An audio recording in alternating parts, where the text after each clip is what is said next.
Kamis. Inggih Dewi Sayojana Gandhi. Menika ibunipun Raja.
kang amunggal kondo lalu dewasaning hari Candra ning taun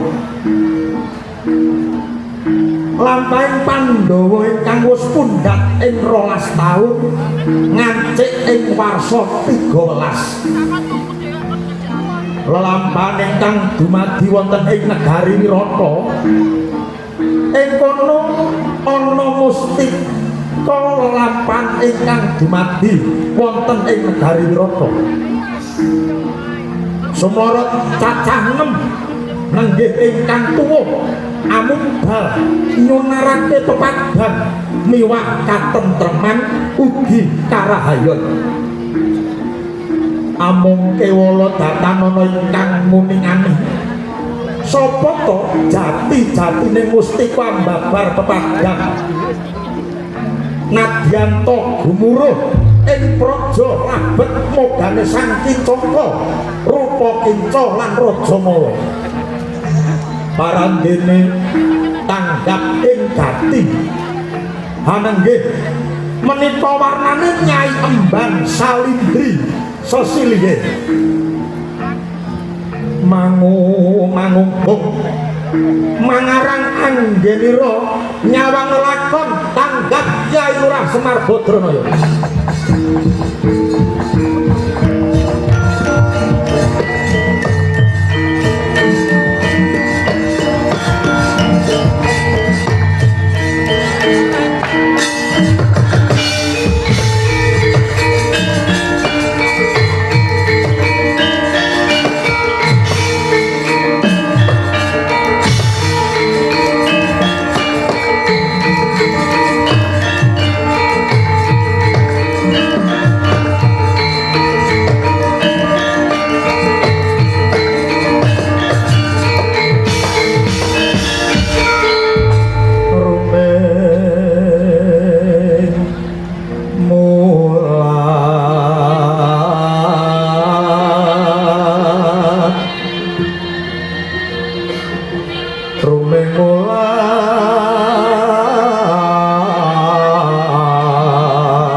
Uga sak dolita bel-bel. Kula niki tinitah wonten alam Padang. Kula kulino ngomong para sabta budi. Napa sing paduka waos menika Ndara Ayu? Ndara Ayu Salindri. Kok sajak lingsem penggalih jengandika Ndara Ayu wonten apa lho? Yai. Apa ingkang bakal dumadi ing wirata iki? Yakti aku bakal tumindak. Bakal paring tetulung ngluwangi leliping negara wirata kene Yai. Sing dadi kebolaning rasaku getune lelakon sing wis kelakon duk nalika semanten. Kadang-kadang Pandhawa sami kasukan dadu wonten negari Ngastina. Sedaya sampun telas banjur dados buangan wonten ing wangka suwene 12 taun setahun kanggo sesimpan. Yai lelampahan kados menaten menika kang dadosaken lingsem penggalih kula Yai. Ampun digetuni lelakon kados ngaten niku nggih. Gusti sampun maringaken coba dumateng Pandhawa kaliyan Ndara Ayu Salindri. Menika sampun dipun dinarisaken. Sapa sing arep munggah derajate, sapa sing arep oleh wahyu karahayon kudu nglakoni tarak brata. Dinten samangke Pandhawa sampun badhe timbul Pandhawa kalih jengandika Ndara Ayu Drupadi inggih Sang Salindri badhe timbul. Sampun kula etung menika kirang 3 dinten Ndara Ayu. Ya Kyai Semar bakal tak akonane lelakon pundi Kakang Semar.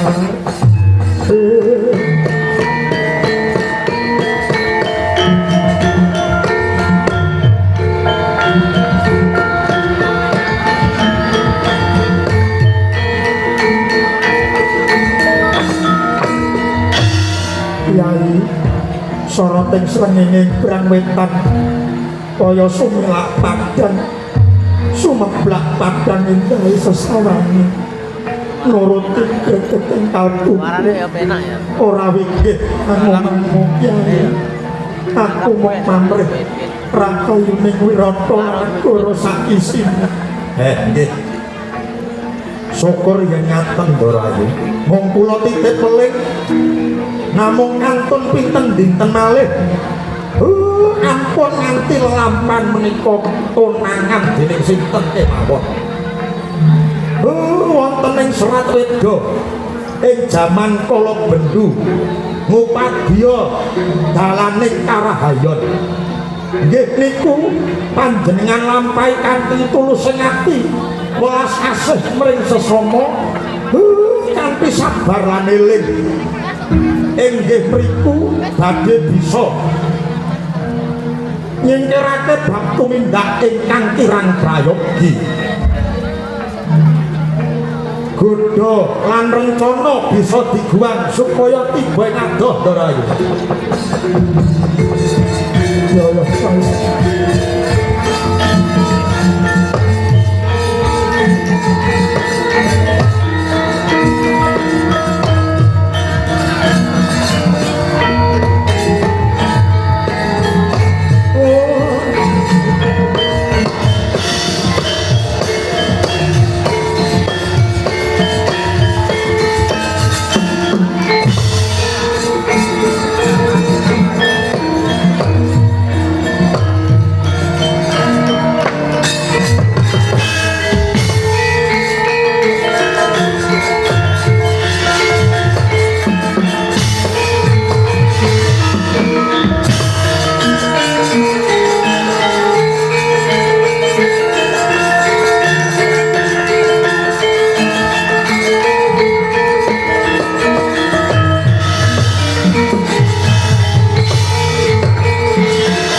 jagate gunjing bumine Praja Wirata gumuruh swarane samya nekseni ilange kautaman bumi nangisi rusake jati diri geni getuni bobroke budi pakerti banyu geguyu bubare kalbu angin belani kang padha iken bawana wirata peteng katutup pedhot angkara murka nyebar kanistan ngrusak tatanan sikut-sikutan jegal-jegalan rebut panguwasa ora eling Puradasena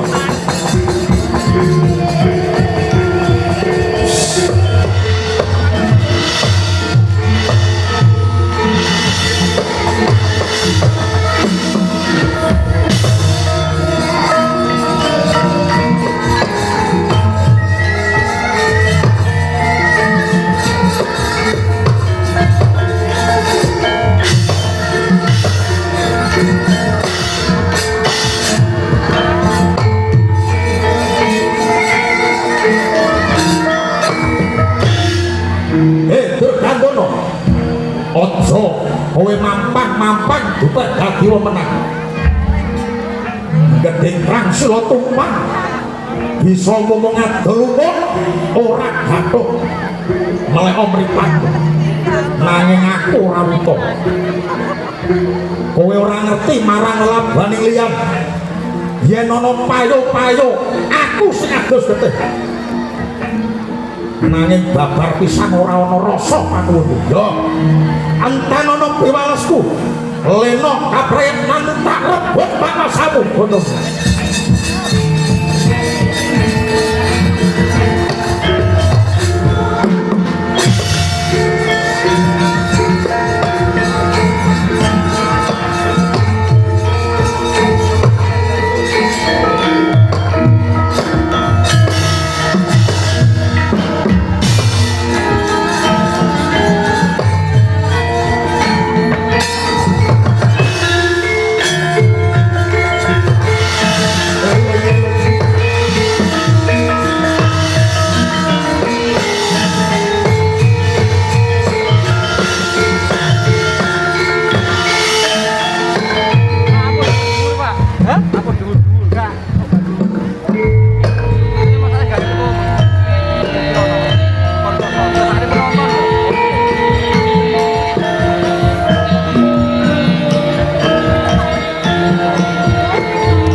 kawibuan diduwe penggalih nata wirata si Baginda Matswapati krana menggalih pakartining ingkang rayi ing kepatihan Patih Icaka bawane Narendra ingkang wis pana ing semu mila wuni nglamun Patih Icakwarsa merong ampuh jingga medya jongkeng panguwasaning Sang Nata Prabu Matswapati nanging dupi mulat sawane kang putra Mangku Bumi Raden Seta dadya kagat ing Wardaya teka mangkono pangrucitaning Wardaya Sang Nata Prabu Matswapati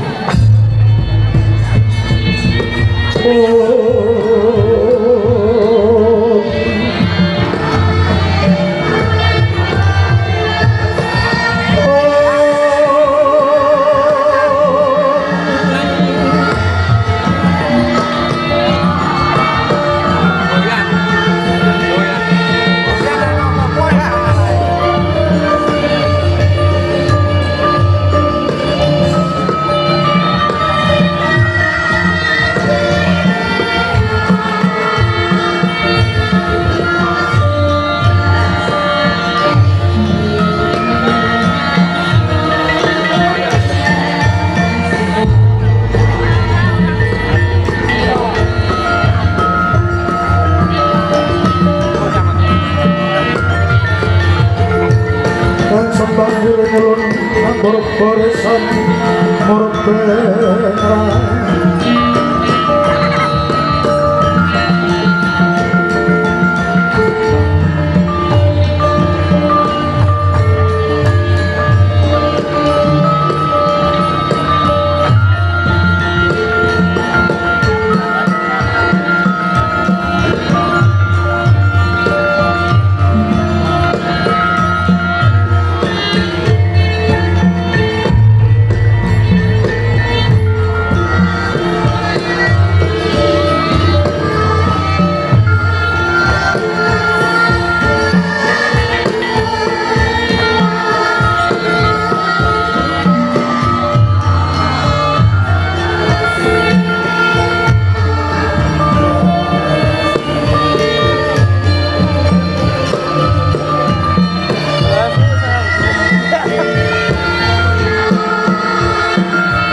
Kampus Petoro Asiliring Samirana mrek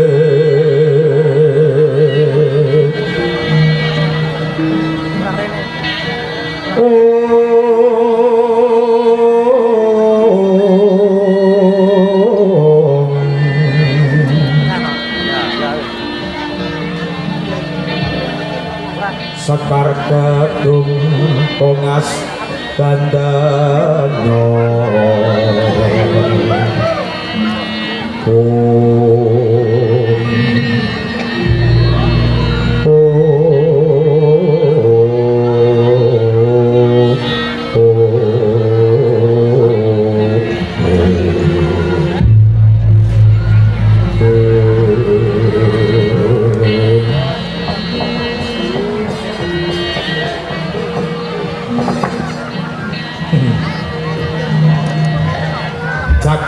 Dewa Bathara ya jagat Manestupara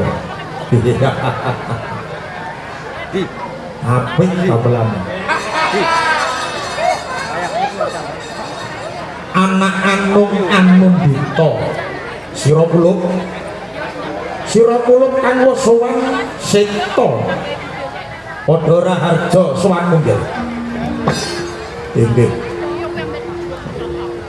Budi berkah pangestu paduka Sang Rama Diwaji lulus raharja sowan kula sungkem kula mugia kunjuk sahandamping pepadane Kanjeng Rama Diwaji ya tak tampa gawe gedhening atiku pangestuku tampanana ngger seta lho nggih pangestu paduka diwaji kula pundi dadosa jimat paripe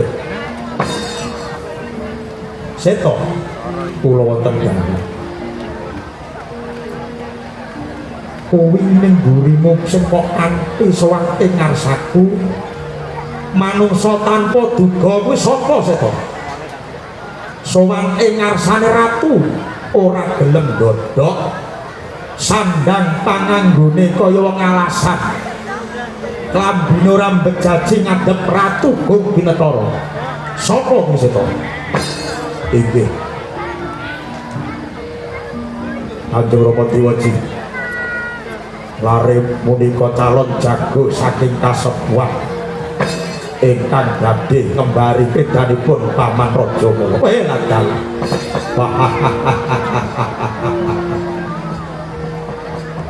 Jagat Dewa Bathara. Gus. Kowe kuwi sapa lan ngendi dangkamu?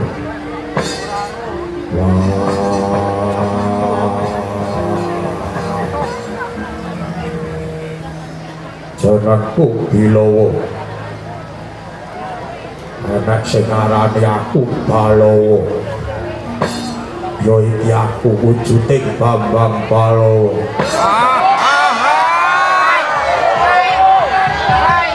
Gedhe dhuwur tur bagus pikesa. Ora isin kowe dipoyaki nayaka sakmene kae. Ora isin kowe diguyu karo wargaku lan rakyatku. Ora. Wis kulino dadi wong elek. Biasane ngentak-ngentake ya aku iki. Aku anake Jagal Walakas saka Pejagalan. Aja ora ing pangapura yen aku ora bisa basa lan ora bisa nuduhke Subasita lan Tatakrama. Wah merga selawase uripku ning alas gawe aku mbelei sapi, gawe aku mbelei kebo kanggo nyukupi kebutuhan warga Wirata. Uripku ora tau srawung karo manungsa. Mula aku ora wanuh Tatakrama. Yen pancen tekaku ora nuju prana penggalihmu, aku tak gali dina. Kosek. Bocah elek ireng kok yo nesunah bocah. Kosek to Bilawa. Nadyan sira kleru ing tanduk lan trasilamu, nanging isih gedhe pangapuraku. Kowe ngerti apa sebabe dina iki sowan dina iki? Jare aku rene kon dalang ulang taune Salindri. Saiki wis tak wujuti. Dingko piye genahe? Bu.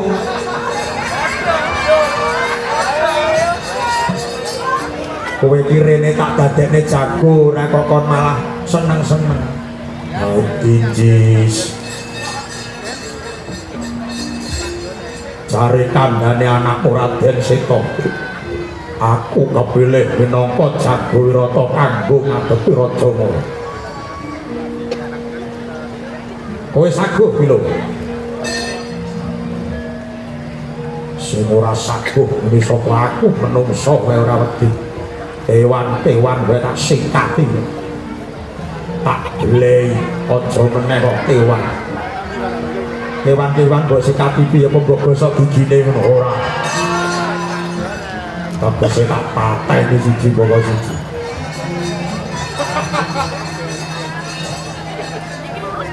Balawa, adon-adon iki mengko gunane kanggo apa kowe ngerti ora? Ora. Lah banjur kanggo apa? Yen wong kanggo kasukan luwih-luwih ngabotoan utawa nggih judi, aku ora sudi dadi jago. Yen kawulamu mbok korbanke mung kanggo nuruti senenging atimu, kowe dudu pengayom sejati nanging yen adon-adon iki kanggo rumeksa yuwana lan aji girine negara Wirata nyawaku tak udoake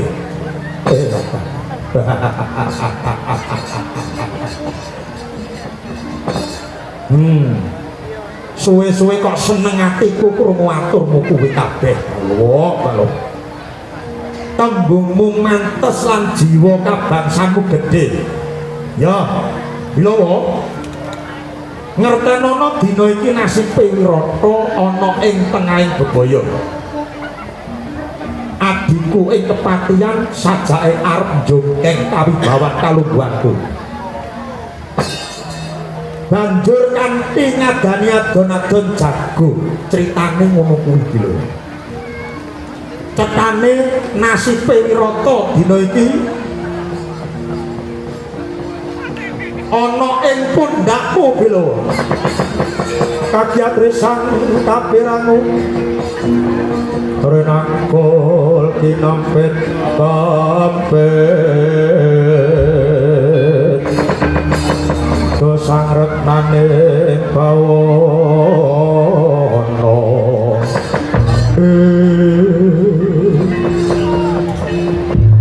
yen kono aku saguh dadi jagomu bagus yen kaya mangkono seto kula wonten dawuh Sang Rama Dewaji jago Wirata irit den ing blabar gawat jangan cinencang ngestoaken dawuh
Sonya pratangga windoyan amon-amon lir kumapan maletik mancala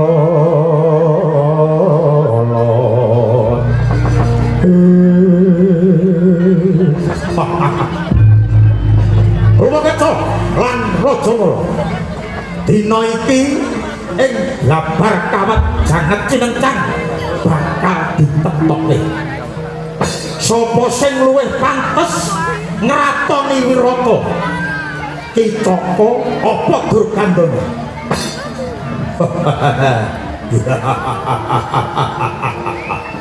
Kakang Kicaka, aja mung sumelang. Aku wis bisa nanting sapira bobot tantinge wong Wirata. Yen perlu Matsapati dhewe aku ora wedi Kakang Kicaka. Bagus Rajamala. Pancen adon-adon iki yaktine cara alus kanggo njungkeng kawibawane Matsapati. Seta iki. Inggih. Kula seta masapun pangling wong lagi pedhok sengkotak. Kowe ora sampe lucu 5 menit nanggap jaranan. Menika sampe damel lelucon menika adon jago. Ya bagus yen kowe ngerti apa-apa nggon. Ndi jago saka kasepuan. Kabeh kawula Wirata wis ngumpul ing alun-alun BTN Rejamulya. Aja ndedha wanci seta. Inggih paman. Menika lare ingkang wonten wingking kula menika jago kasepuan. Lare saking pejagalan naminipun nggih menika jagal Bilawa. Kowe adalah. Wah, bocah kaya ngono mbok dadekne jago bagus ora hendek irang metekel gondrong dinami.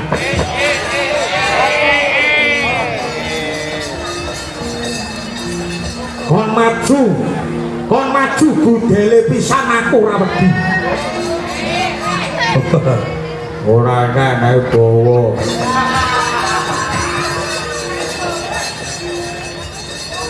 Seto tetandingan iki aja nganti muspra. Kersanipun kudu enek totoane. Nika dadi judi. Yo. Online mboten ora. Iki ora judi utawa totoan nganggo dhuwit. Aku njaluk totoan yen to jago kasepuan menang negaraku kukupen. Ning yen ana ing iki jagoku menang, aku minggat saka negara Wirata. Piye? Sampai ada ngantuk pun. Yen menang niku ngukupi Wirata. Lah ya maksudku ngono. Yen aku menang, jagoku menang negara Wirata tak kukupi. Kuwi jenenge totoan bur manuk mudeng kowe. Oh, dados menika bur manuk. Ya. Piye Bilawa? Wah, yo. Totoane bur manuk yen sampe jagone Paman Kicaka menang, aku lek dadi kere. Kere nyopet. Kudune kowe iki ngerti. Aku sing mbok dadekne jago totoane awakku malah kepenak ngono karepmu piye. Kowe anak ratu aja jireh wedi getih. Yen wani-wani yen ora-ora terus wani yo. Inggih Paman kula sembadani. Bagus. Aja kesuwen jagone lebokne blabar kawat janget jenitan. Dina iki adon-adon kawitan.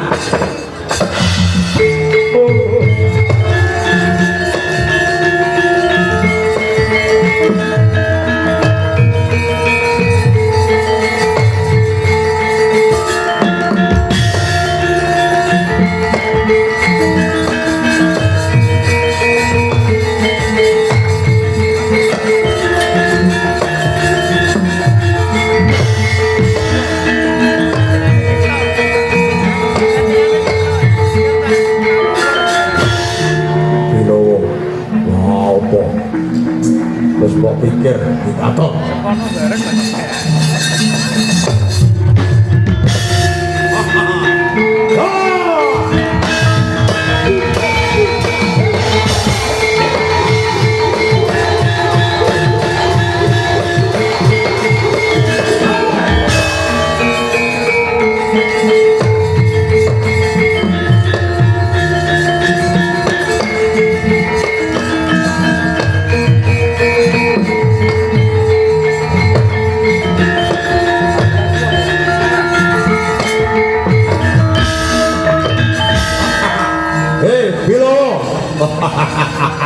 Kowe iki mung bocah pejagalan.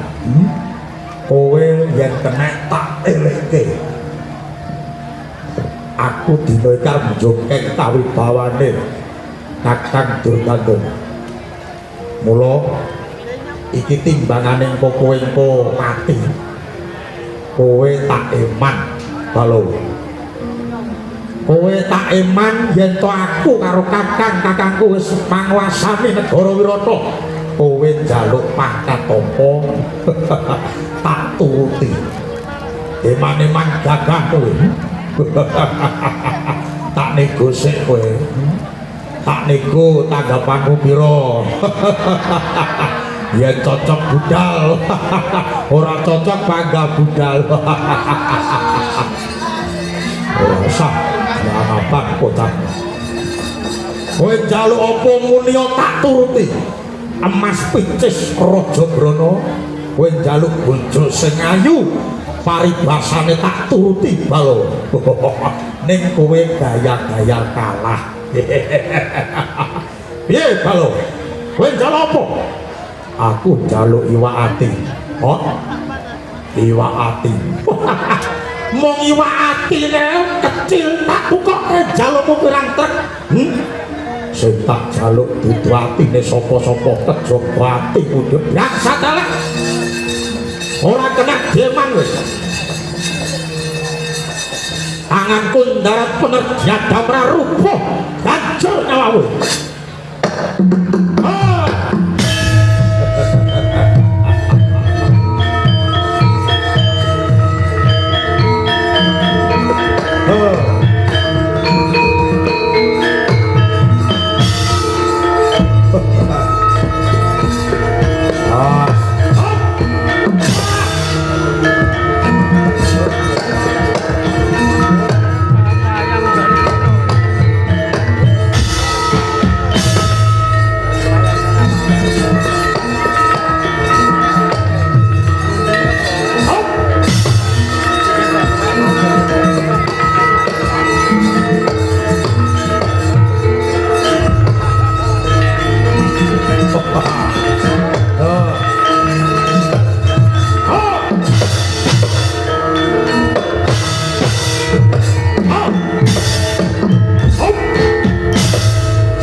Sang Raden Raja Mala pecah dipun jegoraken wonten Sendang Batari kaeloken kahanan kalih jagat raga ingkang sampun boten wonten nyawane. Sang Raja Mala bangkit kados tiyang Munindra.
tugas sadurita ngoyak jam Ndara ngoyak jam Den rame perange antarane Ndara Bilawa kalian Raja Mala Kang Raka Ndara Bilawa nika ketoke menang ning yen diteruske mesti kalahe Ndara apa sebabe dene mangkono Mang pirsani saben Raja Mala mati lajeng kecemplungaken wonten ing sendang terus bali urip sendang nika namine Sendang Watari niku kedadean saking ilune utawa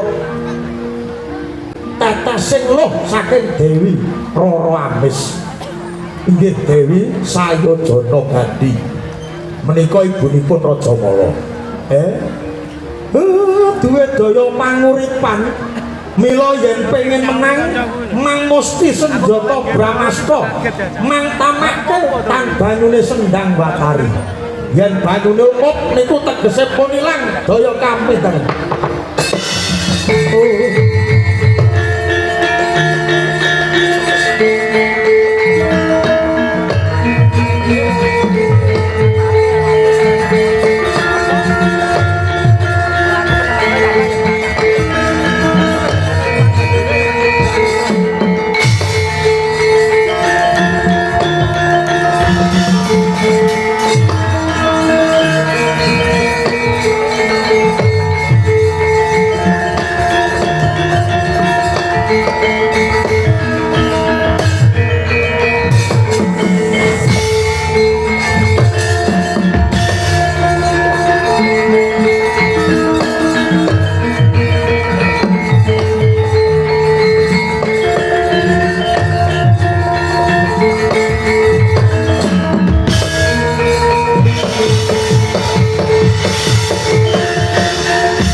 Raden Prajamala Kagyat sang Raden Kicaka oh adikku Raja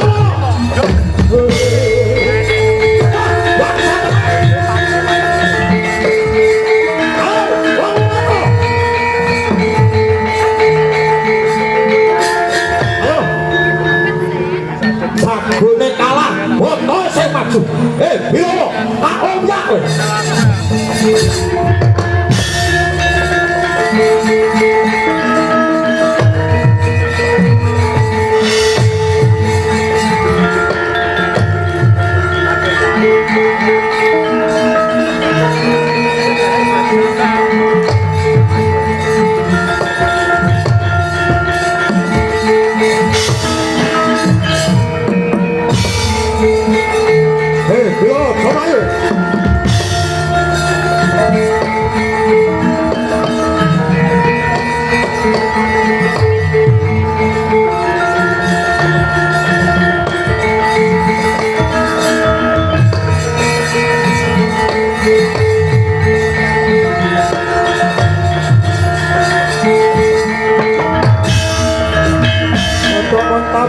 natap tukaya yasini cocobang wingo-wingo wangis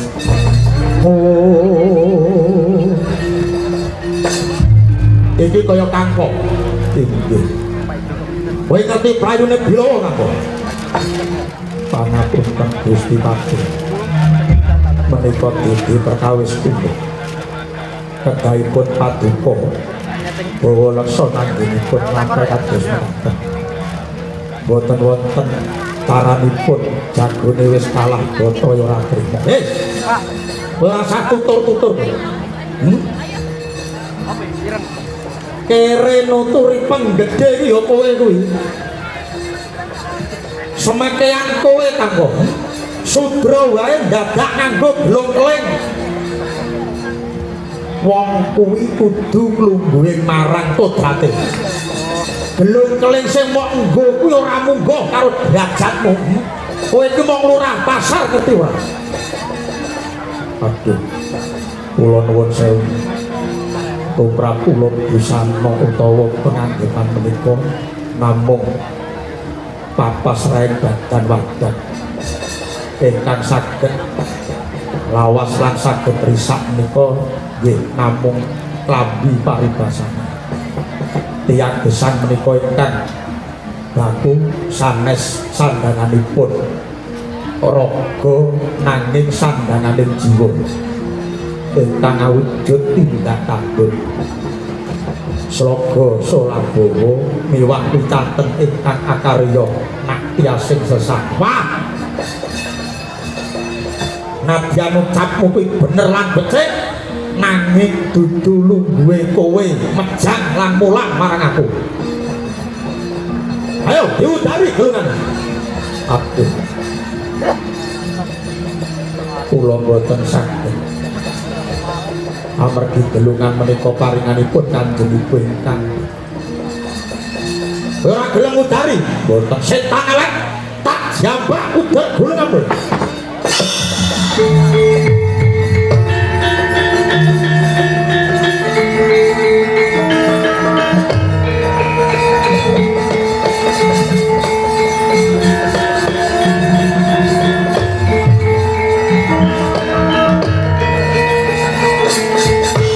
Tatarito nalika semana saking cokon jambak gelungipun Sang Raden Kangkung gelungan badhe dipun tigas mawi pusakanipun Sang Raden Kicaka eloke kahanan pusaka dipun tamaken wonten gelungane Kangkung geblak saknalika Sang Raden Kicaka ayo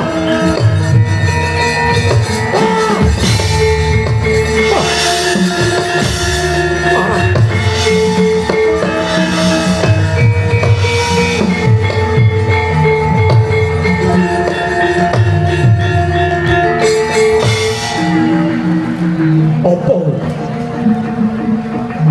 gelungan tak tamake pusaka kok banjur aku lumpuh kaya diobiti pisan ora gelem ngundari tampar iki kamu